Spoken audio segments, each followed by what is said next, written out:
skill level of the players here and how evenly matched all of these players are. That they're all going to 5 games. None of these is a clear blowout. Showing that they are all highly skilled, all evenly matched, and just some really good games we've been showed by these Hearthstone players. So now Chance left with just the Rogue to try if they can sneak away another victory from the Freeze Mage. I'll show them all. Whiskey Badger be really good about drawing into the Mad Scientist early on in the game. Unfortunately, this time he did draw one of his secrets, the Ice Barrier, you can see up there.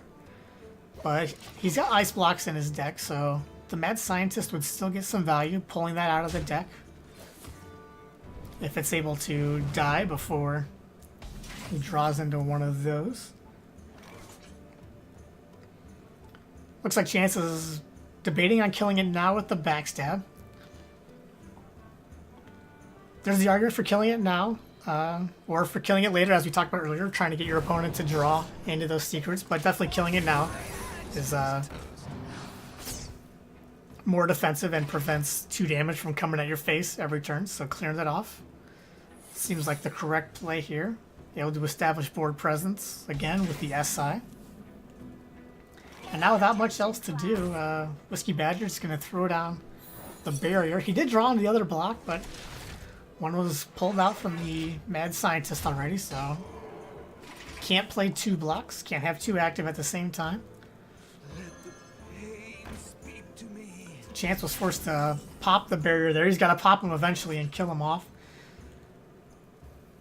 He is able to deal with this Acolyte of Pain in a number of ways and prevent it from getting too much value, so he can attack it with just about anything. Force it to only draw 1 card for Whiskey Badger. So we'll decide which minion he wants to attack with. If he goes in with the SI7, it leaves that minion susceptible to die to Blizzard. So he's just going to weapon it down and take just 1 phase damage. This seems like the strong play. Keep his board as healthy as possible. Kind of play around as much as he can.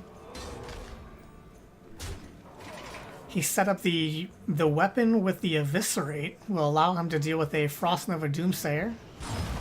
That is in fact coming out from Whiskey Badger's hand.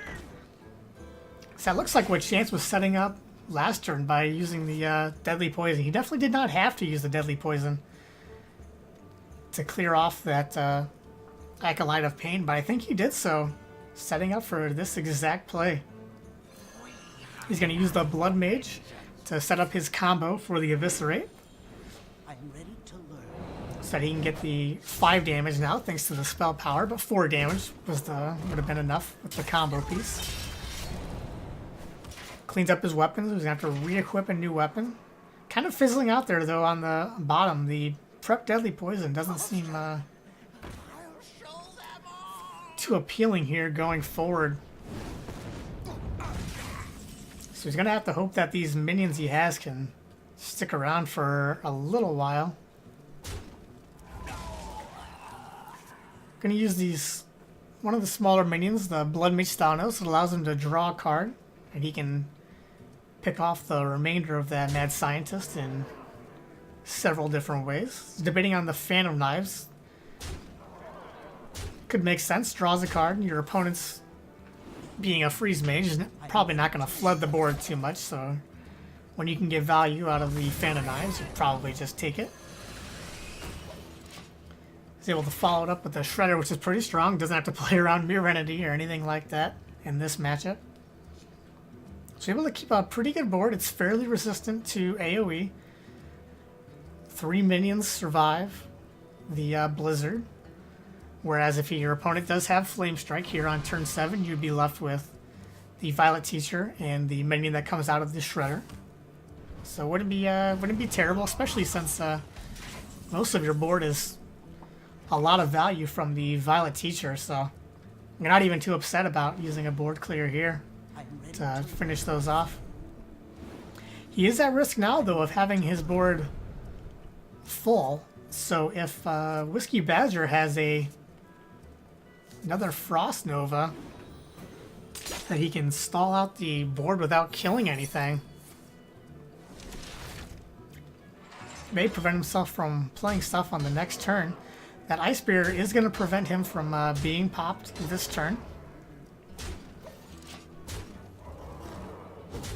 Otherwise, Chance would have had enough damage, as you can see here. He is at less than 8 health, so obviously, without the barrier, Whiskey Badger would have been popped. He does finally draw into that Blizzard, which is huge for him. Able to stall out the board. It does force him to kill off most of the board, which does leave Chance with some board space now. So not the end of the world there. Chance has a couple ways to deal with his second Doomsayer if he wants to. He has another Deadly Poison, which will buff his weapon up to 7. If he does go for that play, he's going to want to get the South Sea Deckhand attack in first, if that's the path he decides to take, because once you've swung with the weapon, your South Sea Deckhand no longer has charge, so he doesn't want to use the second Deadly Poison here, so he's just going to sap that back to Whiskey Badger's hand and force him to play it again, which makes complete sense because he is allowed to pop him here. So yeah, now that I think that through a little bit more, get on the same level that Chance is here with the Rogue, he is definitely seems like the correct choice to not clear off that Doomsayer. This is a much, much stronger play than just clearing off the Doomsayer.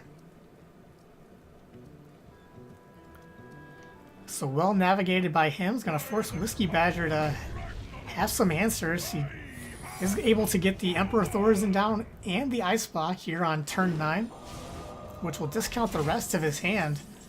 I don't know that that hand is going to be enough to save him. Chance easily has enough damage to kill the Emperor Thorzen and pop Whiskey Badger at 1. That is in fact what he decides to do, and with that Blade Flurry, even if Whiskey Badger is able to stall out the board completely, even freeze Chance's face, preventing a weapon swing, the Blade Flurry would be enough to kill Whiskey Badger through that. So Whiskey Badger may think he has an out if he's able to freeze his opponent, but we know better with that Blade Flurry, so I don't know if he's going to be able to find a way out of this one. Blizzard not going to be enough. He is able to Blizzard and heal bot, so that will survive the Blade Flurry. So he's able to stall out for now. The spell power on board. Oh, does that give him enough damage? I believe it does with the minion that came out of the Powdered Shredder, because that is... yeah, that would be 2, 5, and then Blade Flurry, even though it's a 3-attack weapon, it would be buffed by the Azure Drake. Oh, but he's not able to attack for... Oh, I forgot, he only has 1 durability. Oh, that is my mistake on there. That's why he didn't go for that right away. I'm sitting here going, why didn't he go for it right away? I thought he might not have seen it, but it was my fault again. Not realizing that Chance only had 1 durability. The gift I have is being able to see both players' hands, but that causes me to miss a lot of things when I'm trying to focus on both players' hands. So fortunately, Chance was all over it and sequenced it very nicely. Whiskey Badger having to use a lot of his damage for removal, and a lot of his spells that he would have liked to have Archmage generate fireballs for him. But that Eviscerate is going to do it, and that will give Chance the series, and he will go ahead and take it 3-2. So congratulations, Chance. I forgot about the eviscerate there. So I was just all off. My rogue play is definitely not up to par with these players. So I was a little bit off on the eviscerate and calling out the lethal there. But I'm sure most of you guys saw it at home anyway. So it didn't really matter if I said it or not. I'm sure you guys were all over it, and Chance was all over it. So we got to see it. And so congratulations to Chance. He will take third place in the Elephino Open number 11. So he will go home with $10 and 1 point in the World Championship standings. Whereas Whiskey Badger still gets 1 point as well, but he's going to go home with $5. So not a huge difference in the prize money there. And so congratulations to both of them for playing through 256 player tournament and able to walk away with some World Championship points, which is I'm sure why they signed up for this tournament. So congratulations to them. Let's go ahead and show you the bracket here real quick, just because we can.